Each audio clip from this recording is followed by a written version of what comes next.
Nous sommes en Afghanistan en 1980, un pays à l'époque déchiré et divisé entre des révolutionnaires communistes et des combattants islamistes.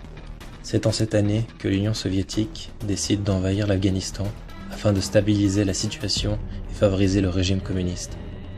C'est là qu'intervient notre invité, Florian Rechat, ainsi que le comité genevois de soutien au peuple afghan, regroupant des personnes qui, comme lui, se sont opposées à l'invasion soviétique.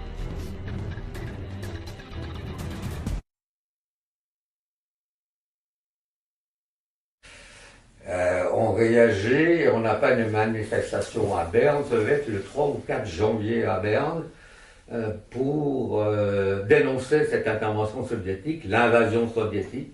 Et on a décidé de favoriser la création d'un comité de soutien, qu'on a appelé comité de soutien, genevois de soutien au peuple afghan, dans lequel on est réunis, non pas seulement des camarades, il y en avait peu, il y en avait 2 ou 3, mais aussi des amoureux de l'Afghanistan, des gens qui réagissaient simplement en soutien à la lutte d'un peuple.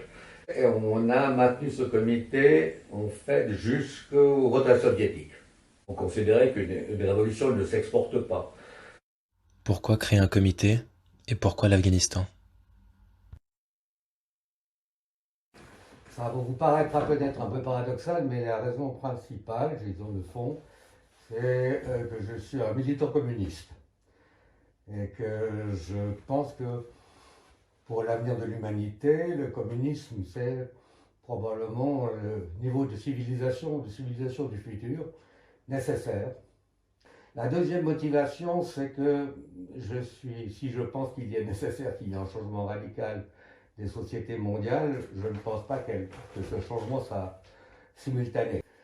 En revanche, je pense aussi que toutes les expériences humaines, de sociétés humaines, qui tentent de trouver d'autres voies, de voies alternatives, sont à étudier, à regarder avec bienveillance, avec un œil critique, mais aussi avec bienveillance, parce que c'est des enjeux pour toute l'humanité.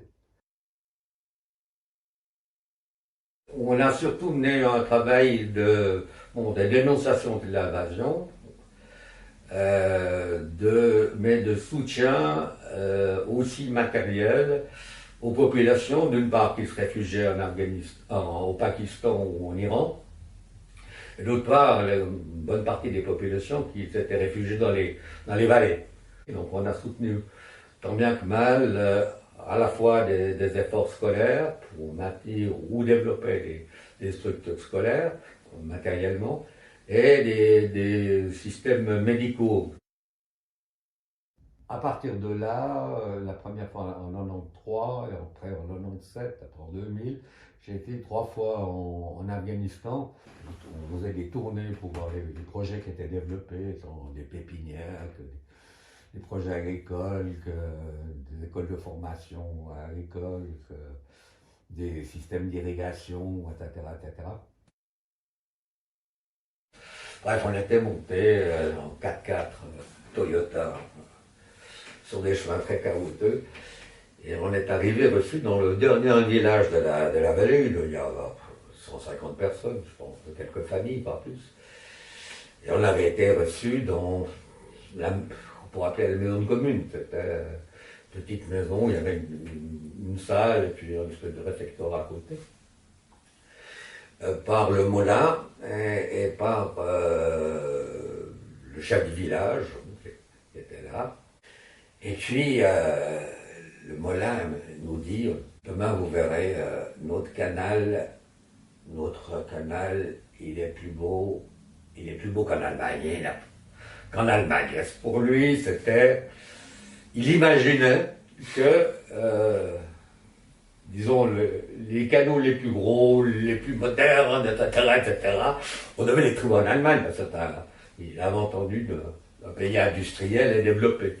Et j'ai trouvé ça tellement fort parce que leur but, ils avaient mobilisé tout le village et toutes les personnes entre 7 et 77 ans devaient soit contribuer pratiquement manuellement, disons, à la construction du village,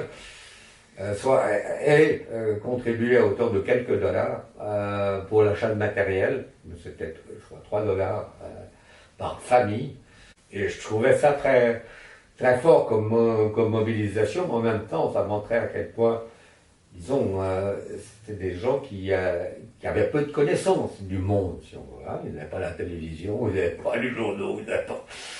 Et cette image de l'Allemagne, j'ai trouvé ça fantastique. Et donc, on agit un peu avec souvent une connaissance qui est assez schématique, quand même, assez superficielle, il faut le dire. Je crois que le soutien moral est très important dans cette situation-là. Pour les populations, de savoir qu'il y a des jeunes voix d'un coin qu'ils ne connaissent pas, qui se mobilisent, disons, pour leur apporter de l'aide, au niveau d'individus, de la base, disons, du terrain, c'est aussi un encouragement moral.